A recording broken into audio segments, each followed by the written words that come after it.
think he'll kill you? He's right, it's magic. So am I. Hey everyone, welcome back to the channel. So we finally got the release of The New Mutants last weekend after an eternity of teasing and delays. Now this movie was shot back in 2017 and took nearly 3 years to get out, and it really shows. If you take a look at the cast, it's basically a who's who of young adult stars from a few years ago, with names such as Charlie Heaton from Stranger Things and Maisie Williams from Game of Thrones. Now, in my opinion, The New Mutants is one of the most overrated movies I think I've ever seen. Don't get me wrong, it's an okay movie, but with all of the numerous pushbacks and behind-the-scenes rumors, the final product was just underwhelming. And it feels very different to almost every other superhero movie because it really is. It's 5 kids locked in a medical facility, all trying to deal with their past and new powers. And even though this movie has mutants in its title, it's really not about mutants at all. Sure, it has them in it, but that's not where this movie is focused.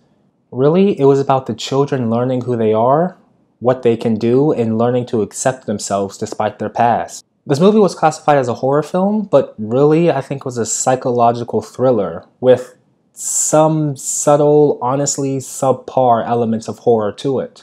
But there really wasn't any surprise for the audience. All of the twists and reveals were telegraphed far in advance, and I always knew where this movie was going with its mysteries. And as far as the characters went, they were all too cliche. You've got the new girl, the nice girl, the mean girl, the wannabe alpha, and the shy kid.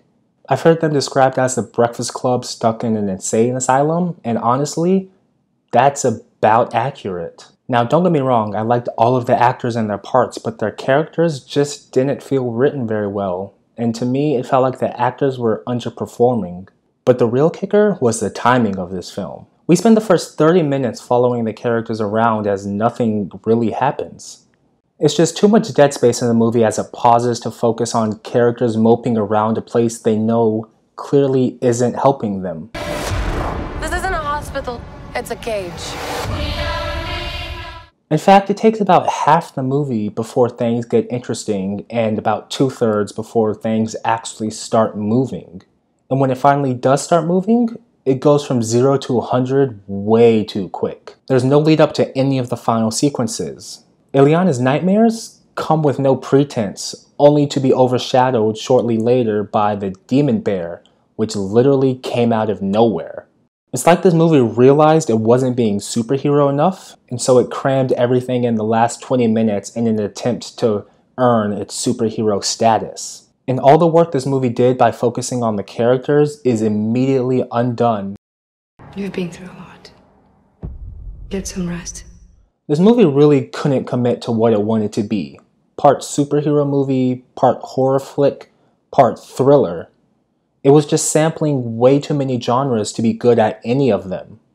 And it tried mashing them all together to create something new and interesting, but really it just fell flat. Now, I didn't hate this movie, but it really didn't do anything to make me like it. It was just there. What did you guys think about The New Mutants? Let me know in the comments below. And subscribe while you're here. We've got new stuff dropping every week. But until next time, have a great day, and don't forget to watch a great movie. Bye. We can get out of this together.